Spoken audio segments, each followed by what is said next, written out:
Thank you. Finally, I know you talked about the military presence and necessary for additional forces in Europe, but one of the problems we continue to face, for example, one of the causes of the attempted coup in Montenegro, is the saturation of propaganda emanating from Russia. We all know the controversy here in the United States about our election, but we now see them active in the French election, apparently in the German election.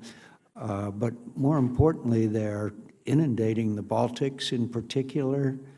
What's our ideas, or rather than ask for strategy, what's our ideas as how to counter what is emerged as one of the greatest threats to stability in Europe? Chairman, I think first of all, we have to confront this threat as it is, be sober-minded about it. We have to do it as an alliance and with our partners. And we have to call it out. We have to confront it. There seems to be a reluctance in many of the nations to actually confront it when we see it publicly take it on. And I think we, as partners, have to form together and begin to do this. As you said, it's prolific, and I believe we've got to confront it in a very direct way. We countered Russian propaganda during the Cold War with Radio Free Europe and Voice of America. And all I've seen so far is disarray in Prague about the role, the funding, the strategies, and all that. What do you think we need to do there to have our own effective counter message to be sent?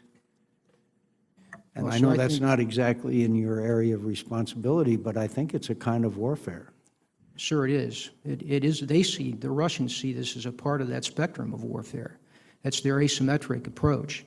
I'll start here. You know, we have information operations that are military, and I have those that are countering malign influence in Europe. But what we really need is we need a whole-of-government approach, a whole-of-government information campaign, of which I'm a small part of that. We need somebody in lead of that. And then we need to finance it and form a governmental strategy. As you said, in the Cold War, we had one. I don't think there is a start on that. We have what's called the RIG, the Russian Information Group, which is a beginnings of that. But we have to, that has to be reinforced. It has to be financed. They have to have the authorities that they need to lead that forward. And the lead on that would probably be the State Department, right? It is. The RIG is co-chaired with UCOM, and the State Department's the lead. Yes, sir.